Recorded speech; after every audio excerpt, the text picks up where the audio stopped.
Hello! May 2024 na ang SSS muling nagpapaalala. Lahat ng paraan binigay na para sa mga SSS pensioners magawa nila ito. Gaano nga ba ito kahalaga na sundin ng mga SSS pensioners at ano ito? Yan ang ating aalamin sa video na ito. Hold up.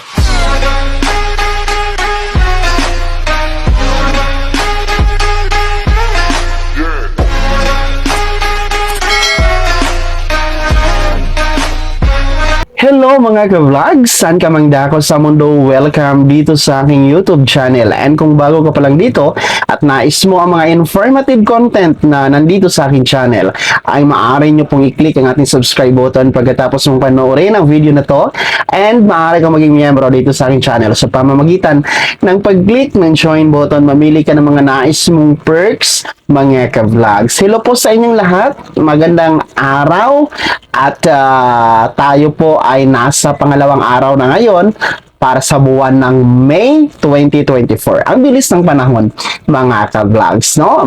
Malapit na tayo mga lahati nitong 2024. Ang SSS po, or ang Social Security System, ay muli na namang nagpapaalala sa lahat ng mga SSS pensioners sa pamamagitan po ng kanilang official Facebook page, mga ka-vlogs, kung saan ang post na ito ng SSS at paalala na ito ay mula pa nung mga nakaraang buwan, February, March, April hanggang ngayon ay nasa May 2024 na tayo, ay muli itong pinapaalala ng SSS. And gaano ba ito kahalaga, mga ka-vlogs? Sino-sino ang dapat mag-comply nito? Well, ano ito?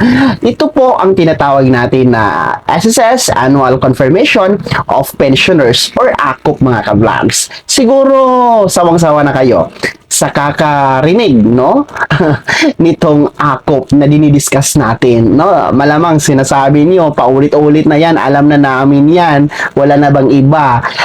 Si SSS nga ay nagpapaalala, Tayo naman dito sa ating YouTube channel ay atin po yung tinutulungan si SSS na magpapaalala din po. So, mahalaga po talaga na pinapaalalahan po kayo, lalong-lalo pa sa lahat na mga senior citizen na SSS pensioner na meron pong birth month ng May, Merong birth month ng May, dahil ngayong May po kayo required na mag-comply ng inyong SSS ACOP, mga ka-vlogs. Well, sino-sino po ba ang dapat mag-comply nitong SSS ACOP? Unang-una po, itong tinatawag natin na mga SSS retirement pensioner na nasa abroad.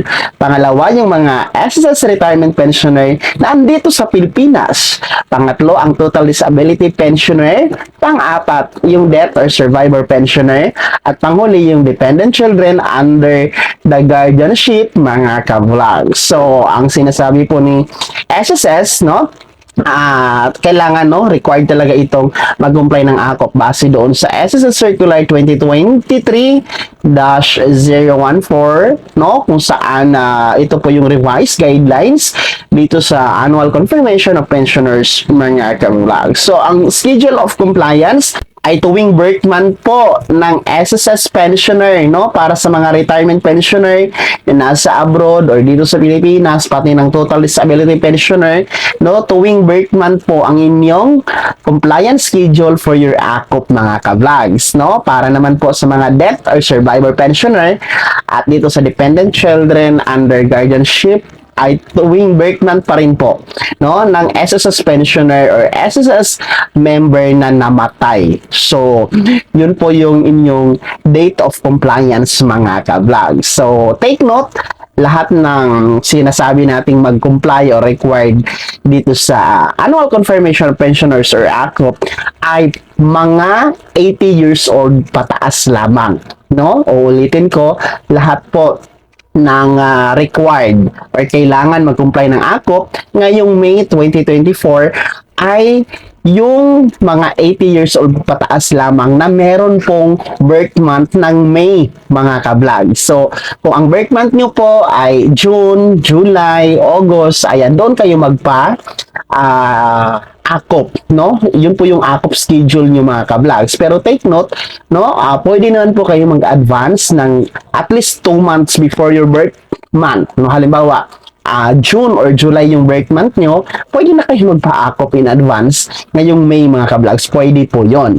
So, para po sa lahat ng mga 80 years old and below, no, yung 60 years old to 79, hindi po kayo kasama sa nararapat na mag-comply nitong akop, mga ka-vlogs. So, exempted po yung mga below 80 years old.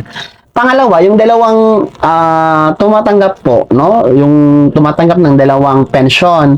Halimbawa, retirement pensioner kayo, tapos death or survivor pensioner din kayo, mga ka-vlogs, ay dalawang akop reply form yung kailangan yung isubmit kay SSS. So, dalawang akop reply, no? Kung dalawa po yung tinatanggap nyo na SSS pension. Sana'y maliwanag tayo doon, mga ka-vlog. So, heto na nga, mga ka-vlogs, no? Ang kahalagahan ng video na to, dahil sinasabi ko kanina, lahat ng paraan ay binigay na ni SSS para maging komportable, para maging maayos, madali, no? Ang pag-comply ng inyong akop, mga ka-vlogs. Dahil sinasabi po ninyo, marami po ang nagrereklamo na matanda na, 80 years old pataas. Marami ng karamdaman yan, hindi na nakakalakad ng maayos, hindi na nakakapag-travel papuntang SSS branch, no, to comply your akop. So, kaya nga po si SSS ay gumagawa ng iba't ibang paraan para maging convenient, madali, no? Yung pag-comply ng akop. Unang-una po, para sa mga malulusog pa naman, kasi meron tayong mga 80 years old pataas na talagang malalakas pa, no? Yung malalakas pa yung katawan, mga ka-vlog. So, para po sa mga kayang-kaya naman na lumakad at pumunta sa SSS, pwede kayong mag-walk-in. So, sa pag-walk-in, mga ka-vlogs, no, sa pinakamalapit na SSS branch na andyan sa inyong lugar, pwede kayong mag-comply ng akop. So, pangalawa, kung hindi na talaga kaya or malayo yung SSS branch, pwede kayong mag-comply ng akop, no? May paraan yan. Pwede kayong mag-comply ng akop sa pamamagitan ng inyong mga bangko, no? Sa mga banks. Pero take note, ang mga bangko ay selected lamang as per the inilabas, no, na listahan ng mga selected banks ni SSS na pwede tayong mag-comply ng akop, mga ka-vlogs. Ayan, nasa screen niyo, no? Baka andyan yung mga bangko niyo, no? Take note, yung mga bangko na yan, dapat client po kayo, no? Ibig sabihin, baka yung mga bangko na yan, dyan kayo nagwi-withdraw or meron kayong ATM dyan, yan yung disbursement bank na inyong pensyon, pwede kayo dyan, mga ka-vlogs. So, pangatlo naman po ay meron tayong tinatawag na video conference, no? Ang video conference naman po ay ginagamit po yung Viber na app, no?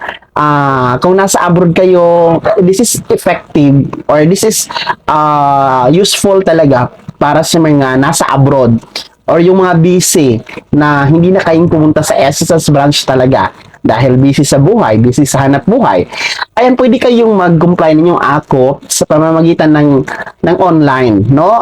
Gamit ang through video conference, gamit ang Viber na app, mga ka-vlogs. So, para sa mga branches, kasi iba-iba po yung Viber account per branch. Ayan, nasa screen nyo po, no, yung mga Viber account, Viber number po per SSS branch, mga ka-vlogs, no? Pwede kayong mag-comply dyan. Ito yung tinatawag natin na online akop compliance, mga ka-vlogs, no? Magsiset kayo ng appointment dyan, mag-i-email si SSS ng schedule, no? Para sa petsa or and time, no? Kung saan magkakaroon ng akop interview through online. So, pwede po yun, no, sa mga nasa abroad. And panghuli, mga ka-vlogs, no, sa mga dito sa Pilipinas na hindi maka-walk-in, hindi makapunta sa bangko, walang load para maka-video conference through Viber app, hindi marunong mag-online compliance sa akop, no, pwede kayong mag-request ng home visitation, no, sa mga usually ina-apply ito sa mga nakaratay, no, yung mga bedridden, kumbaga, no? Pwede kayo mag-request kay SSS ng home visitation. Yung SSS staff mismo ang pupunta sa inyong bahay, magsi-schedule yan, no? Pupuntahan kayo sa bahay niyo to check, no? Para mag-comply po ng inyong SSS ako. Pwede po yun, mga ka-vlog. So, 4 na paraan po ang inilatag ni SSS. 4 na paraan ang binigay para walang dahilan talaga na hindi makapag-akop ang isang SSS pensioner, mga ka-vlogs, na 80 years old pataas, no? Dito ka man sa Pilipinas or nasa abroad. So, kayo na ang bahala mamili kung alin sa 4 ang mas magaan sa inyo, mas madali sa inyo, mga ka-vlogs. So yun ha, talagang paulit-ulit ang paalala po ng SSS at paulit-ulit pinapaalala yung mga iba't ibang paraan na binigay, no, inilatag para po makapag-comply na ng annual confirmation of pensioners or AKOP ang mga 80 years old pataas ngayong buwan ng May, na may birth month of May, mga ka-vlogs, no? Ayan, comply your AKOP na para hindi po maputol ang inyong pagtanggap ng buwan ng pensyon kay SSS. Sana'y naging gabay ang video na to kahit paano nabigyan tayo ng bagong idea, gabay at paalala. Kung hindi ka pa nakasubscribe dito sa aking YouTube channel, maaari nyo na pong i-click ang ating subscribe button na nasa baba. At huwag nyong kaligtaan na i-turn on ang notification bell, ilagay mo sa all para updated ka sa lahat ng mga videos na i-upload ko. Maaari mo din i-like ang video na to. Kung meron ka pang mga katanungan, maaari nyo i-komento sa comment section na nasa baba. At paki-follow na din po ang aking official Facebook page na nasa screen niyo. Muli po, ito si Daniel Timpawa na nagsasabing dito sa aking YouTube channel, Pawang Katotohanan at lahat totoo lamang.